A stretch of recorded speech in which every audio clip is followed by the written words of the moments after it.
আসসালামু আলাইকুম ওয়া রাহমাতুল্লাহি ওয়া বারাকাতুহু। কবরের আযাব 4 নম্বর পর্বে সবাইকে স্বাগতম।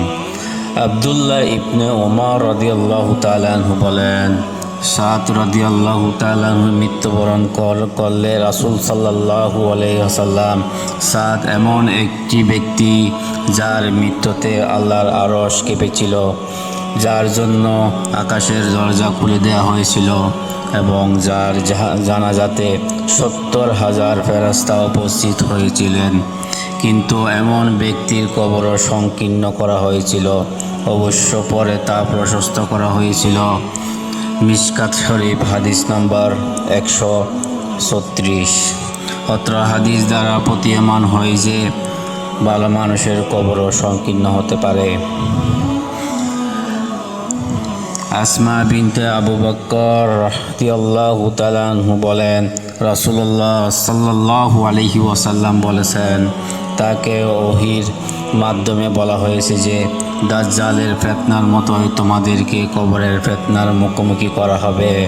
মিশকাত হাদিস 137। দাজ্জালের ফিতনা যেমন বিপজ্জনক, তেমনি বিপজ্জনক হচ্ছে কবরের ফিতনা। আবু বকর রাদিয়াল্লাহু তাআলা আনহু এর মেয়ে আসমা রাহমাতুল্লাহ রাদিয়াল্লাহু তাআলা আনহা বলেন, নবী করিম সাল্লাল্লাহু আলাইহি ওয়াসাল্লাম একদিন আমাদের মাঝে খুতবা দিলেন। তাতে কবরের আলোচনা করলেন। কবরের ফিতনার কথা শুনে মুসলমানগণ চিৎকার করে কাঁদতে লাগলেন। বুখারী শরীফ মিশকাত শরীফ হাদিস নম্বর 137। মানুষের সামনে কবরের আলোচনা করা উচিত। কবরের শাস্তি ও ফিতনার ভয়ে কান্নাকাটি করা উচিত। আবু হুরায়রা রাদিয়াল্লাহু তাআলা আনহু বলেন, রাসূলুল্লাহ সাল্লাল্লাহু আলাইহি ওয়াসাল্লাম বলেছেন, তোমরা এমন এক জিনিস খুব বেশি বেশি স্মরণ করো যা মানুষের জীবনকে স্বাদকে ধ্বংস করে দেয়, আর তা হচ্ছে মরণ। ইবনে মাজাহ মিশকাত শরীফ হাদিস নম্বর 1607। বাংলা অনুবাদ মিশকাত হাদিস নম্বর 4258। সহিহ হাদিস। অত্র হাদিস দ্বারা প্রতীয়মান হয় যে মানুষের সবচেয়ে স্মরণীয় কথা হচ্ছে মরণ, আর মরণেই মানুষের জীবনের সব আশা আকাঙ্ক্ষা শেষ করে দেয়। ইবনে ওমর রাদিয়াল্লাহু তাআলা আনহু বলেন, আমি রাসূলুল্লাহ সাল্লাল্লাহু আলাইহি ওয়াসাল্লামের সাথে ছিলাম। হঠাৎ আনসারদের একজন লোক আসলেন। সে নবী করিম সাল্লাল্লাহু আলাইহি ওয়াসাল্লামকে অতঃপর বললেন, হে আল্লাহর রাসূল সাল্লাল্লাহু আলাইহি ওয়াসাল্লাম, সবচেয়ে উত্তম মুমিন কে? নবী করিম সাল্লাল্লাহু আলাইহি ওয়াসাল্লাম বলেছেন, চরিত্রে যে সবচেয়ে ভালো। তারপর লোকটি জিজ্ঞেস করলেন, সবচেয়ে বুদ্ধিমান মুমিন কে? রাসূলুল্লাহ সাল্লাল্লাহু আলাইহি ওয়াসাল্লাম বলেছেন, যে সবচেয়ে বেশি মরণকে স্মরণ করতে পারে আর মরণের পরবর্তী জীবনের জন্য সবচেয়ে সুন্দর প্রস্তুতি গ্রহণ করতে পারে, তারাই সবচেয়ে বেশি বুদ্ধিমান। ইবনে মাজাহ হাদিস হাসান 4259। অত্র হাদিস দ্বারা বোঝা যায় যে মরণকে যারা বেশি বেশি স্মরণ করে তারাই বেশি বুদ্ধিমান, আর যারা পরবর্তী জীবন বেশি সফল অর্জন করতে পারবে। ইবনে আব্বাস রাদিয়াল্লাহু তাআলা আনহু বলেন, তিনি বলেছেন, নবী করিম সাল্লাল্লাহু আলাইহি ওয়াসাল্লাম এমন দুটি কবরের পাশ দিয়ে যাচ্ছিলেন যে কবরের দুটিতে শাস্তি হচ্ছিল। তখন তিনি বললেন, কবরে এই দুই ব্যক্তির শাস্তি দেওয়া হচ্ছে, অথচ তাদের বড় পাপের শাস্তি দেওয়া হচ্ছে না। তাদের একজন পেশাব থেকে সতর্কতা অবলম্বন করত না, আর অপরজন চগলখুরি করে বেড়াতো। চগলখুরি বলতে বন্ধুরা যারা একজন অন্যজনের গীবত করে, সেটি বোঝানো হয়েছে। হাদিস বুখারী শরীফ হাদিস নাম্বার 1361। অত্র হাদিস দ্বারা প্রতীয়মান হয় যে পেশাব হতে সতর্ক না থাকলে কবরে শাস্তি হবে। ইবনে ওমর রাদিয়াল্লাহু তাআলা বলেন, কদরের যুদ্ধে নিহত কাফিরদের দ্বারা খালিফ নামক এক গর্তে পড়েছিল।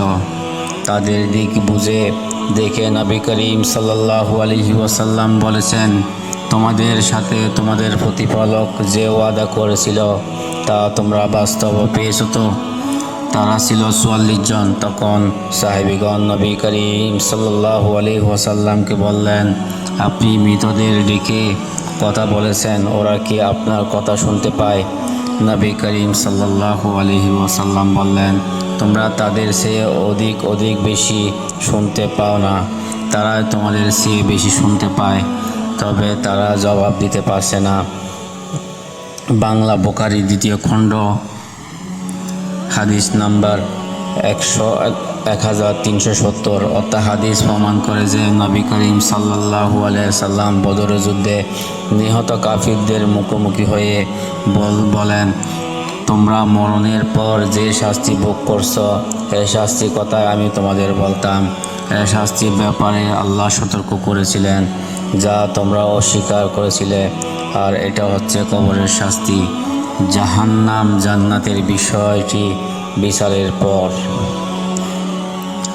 আয়েশা রাদিয়াল্লাহু তাআলা আনহা বলেন, নবী করিম সাল্লাল্লাহু আলাইহি ওয়াসাল্লাম বলেছেন, নিশ্চয়ই তারা এখন ভালোভাবে জানতে ও বুঝতে পেরেছে যে কবরের শাস্তি প্রসঙ্গে আমি তাদের যা বলতাম তা বাস্তব ও চূড়ান্ত সত্য।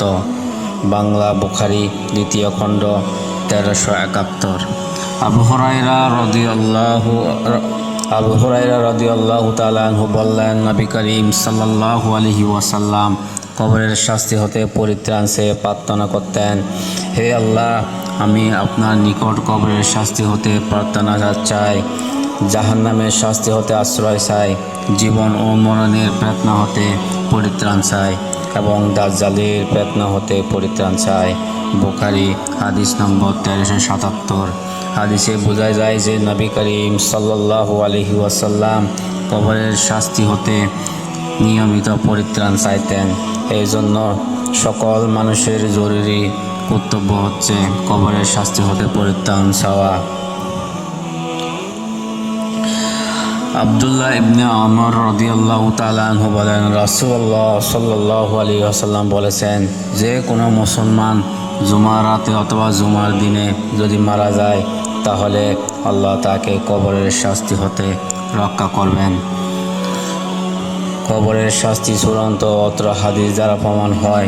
জুমার দিন কোনো মুসলমান মারা গেলে তাকে কবরের শাস্তি হতে রক্ষা দেওয়া হয়। তো বন্ধুরা, আজকে আপনারা বুঝতে পারলেন কবরের শাস্তি কত ভয়ানক এবং কত ভালো ভালো মানুষ মৃত্যুবরণ করার পরও তাদেরকে কবরের যে প্রেসারটি দেওয়া হয় সেটি প্রত্যেকের জন্য দেওয়া হবে, এবং যারা ভালো মানুষ হবে তাদের প্রেসারটি সহনীয় হবে, এবং যারা খারাপ মানুষ তাদেরকে প্রেসারটি অসহনীয় হবে। তো বন্ধুরা, আসুন আজকে থেকে আমরা আল্লাহ এবং আল্লাহ রসুলের পথে অনুসরণ করে চলি। আসসালামু আলাইকুম ওয়া রাহমাতুল্লাহি ওয়া বারাকাতুহু।